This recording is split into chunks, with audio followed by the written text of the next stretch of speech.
McDowell Mountain Park. Weather brought to you by Howard Air. I'm Brian Rackham, KTAR News. Dave Ramsey here to introduce Simple, Billy insured by the NCUA. I didn't have any credit history, but thanks to Mattress Firm's Easy Credit, my old mattress is history. Don't let a lumpy old mattress and credit worries keep you up at night. With Mattress Firm's Easy Credit, you can finance all the best brands with 0% APR and low monthly payments no matter what your credit history. Mattress Firm's Easy Credit made financing a dream. This is Voice to America, the global talk show where the world comes to talk. Here's your host, Tony Femino. Thanks so much for tuning into this edition of Voice to America, the radio program where you find out what the world thinks about you and the issues that are important to you. We hopscotch around the globe, talk to regular people just like you and me in the hot zones. We hear their stories, and then hopefully we can connect the dots. We're following several breaking stories. In just a minute, we're going to go live into Jerusalem, and we are video streaming this segment for the first time. We've got our staff here. They've set up this camera, and I can at least see me. This is a first for the Voice to America program and our continued effort to try to share our unique news gathering apparatus with as many folks through as many channels as possible. So now you've got radio, you've got streaming, you've got digital platforms, we've got our social media, and now we have our live video stream for the first time. So we'll do this segment when we go in. We're going to talk to Margot Dudkevich from Israel in just a second about three stories. Israel's position calling for the United States and the United Nations to immediately punish Iran for the missile tests which were conducted these past few days. Also, an American veteran and student was murdered this past week in Israel. And also our continuing series of examinations on how the world views our presidential elections, and of course that everything runs through the prism of Donald Trump. So all of that coming up in just a second. If you're interested in the video stream, you can go to our Facebook page or our Twitter handle right now. You go to voicetoamerica.com. You can click right on our homepage, and then you just punch one button. It's one button, right, guys? I mean, no big deal. I'm assured that if you go to our Facebook page or our Twitter handle, it's right there. You can click and you can watch this if you want, or let folks know about it. And they can watch this and listen to it. And of course, give us your feedback. If it works, if it doesn't work, if we need to improve something, let us know. We'll continue to try to work on this as we broadcast throughout the day on the Voice to America show. Also, don't forget questions, criticisms, suggestions. If you wish to be one of our voices on the Voice to America program, the best way to reach us is through our website, voicetoamerica.com, straight email, or our social media. Also coming up on today's program, now everybody wants you to know what the world thinks about Donald Trump. We've reached a point now on our program where, again, everything eventually bleeds off of this program, and then CNN or Fox or MSNBC finally get around to it once it's kind of too late in any value that you get from examining these issues. Has been worn down thin, and you're not ahead of any curve. We'll examine that coming up in another one of our global media spotlights later on in this hour. And also, North Korea apparently is missing a submarine. And this is going to be a problem, not because the submarine's missing, but because of how does the kid dictator, Un, explain this to his folks. You know, the image is very important. Saving face is very important. And so how does Un handle the news that one of his precious military vessels has somehow gone missing? Let's head to Israel now. Joining us live is Margot Dudkevich, who has joined us many times on the program, and she joins us live on the radio, on our live stream at voicetoamerica.com, and our live video stream now for the first time on our YouTube channel, and you can find that also by linking to our Facebook or Twitter handle too. Margot, thank you very much for joining us. Hi, good evening. Pleasure. This past 24 hours, Margot, Benjamin Netanyahu encouraged the United States and everybody involved in this nuclear deal with Iran to punish Iran because of its missile tests this past weekend. Is it because Netanyahu's position is that Iran has violated the nuclear deal that Obama was the architect of? Well, I do think that he, from the outstart, made it very clear that he opposed the deal that was reached with Iran concerning the nuclear program. But I think also Netanyahu is questioning whether in such instances as we saw last week in two separate missile tests, The Iranian missiles have a 2,000-kilometer range, and also they're written in Hebrew on the missiles was calling for the destruction of Israel. And a senior Iranian Revolutionary Guard commander was quoted last week in the Iranian media saying that the reason we design these missiles is to be able to hit our enemy, the Zionist regime, from a safe distance. So I think Netanyahu just wants to make the world aware and take note that this should be viewed as a violation of the deal, and I think he would like to see some of the world powers perhaps call to impose new sanctions on Iran. The United States its initial response has been we'll check up on it. We'll raise the issue, we'll discuss it. What is your interpretation of America's interpretation of what has happened? I wish I knew. Look, I know that the U.S. said that they were going to raise the issue in a closed-door meeting with the UN Security Council sometime this week, possibly even tomorrow, I'm not sure when. And I know Samantha Power, the U.S. envoy in the UN, said on Friday that she called the recent missile launching provocative and destabilizing.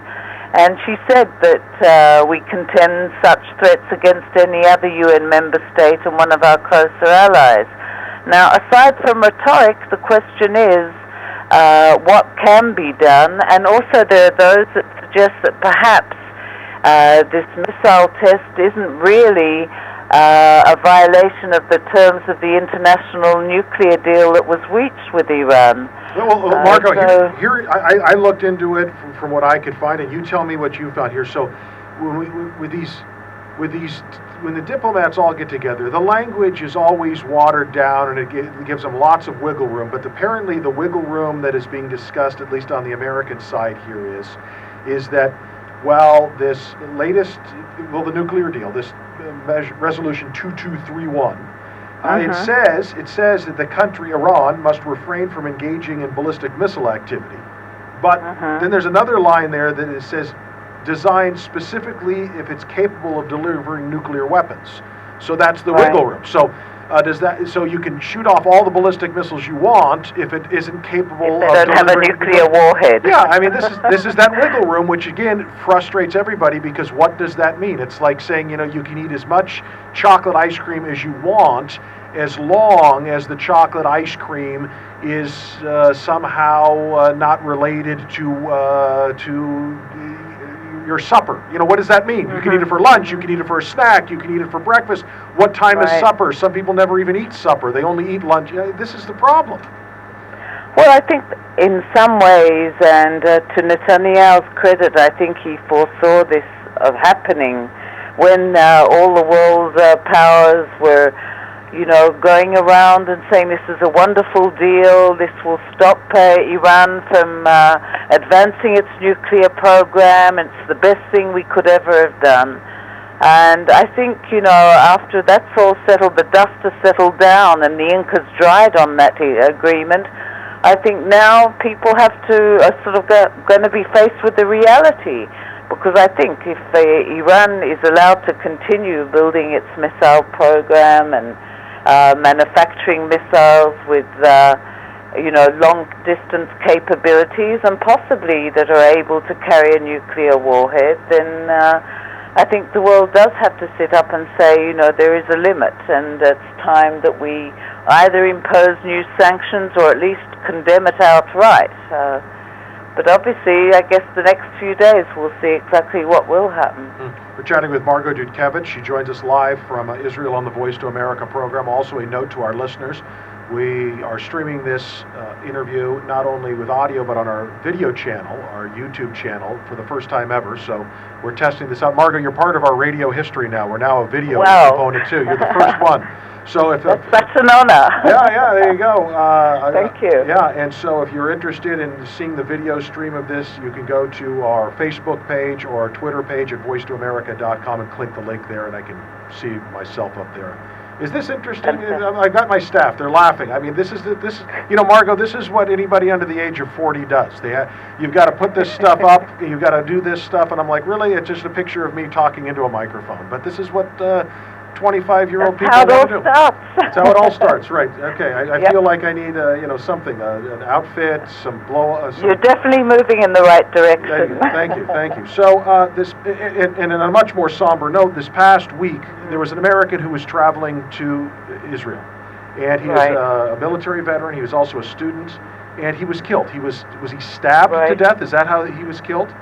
Yes, we're talking about a series of attacks last Tuesday night, and Taylor Force, a 29-year-old U.S. veteran and student, he was walking with some of his friends on the boardwalk between Jaffa and Tel Aviv when Palestinian terrorists stabbed him in the neck, and unfortunately paramedics who tried to treat him were forced to pronounce his death. The same terrorist went on and stabbed randomly other people walking in the street, and even went down the road and tried to stab motorists who were sitting in their cars in a traffic jam before he was shot dead. And is this part of what we continually hear about this knife intifada that's been going on for like 6 months, or was this a completely separate incident? Not at all. It's very similar to what we've been seeing. I think there's a week that hasn't gone by in the past 6 months where we've had either Israelis or tourists stabbed. Some have died, unfortunately, because of these terror attacks. Others have been seriously injured.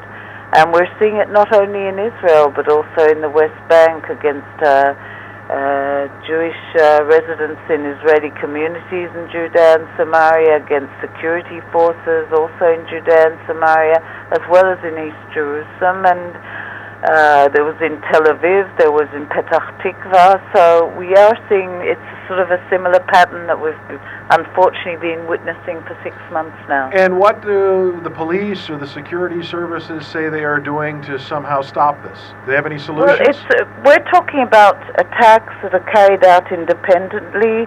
The gist, or what we understand and what I understand from speaking to security officials, it's very hard to lay your hands on a lone wolf attacker, which is what these sort of attackers are being described as, because they're not affiliated. Most of the time they're not affiliated with any known terrorist organization. They just decide one day to get up and go and stab some Jews or tourists or whatever. And it's always knife. It's always a knife attack?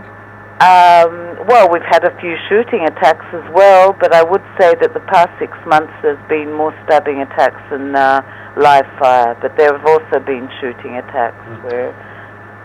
Yeah. Chatting with Margot Dudkevich. She's joining us live from Israel on the Voice to America program. Margot, we've been asking everybody that we put on the program today to give us kind of a view from where they live about our presidential elections. And that always means Donald Trump or Hillary Clinton. Sometimes they talk about other candidates, but what... Well, I think a lot of people here have been quite amazed by Donald Trump and the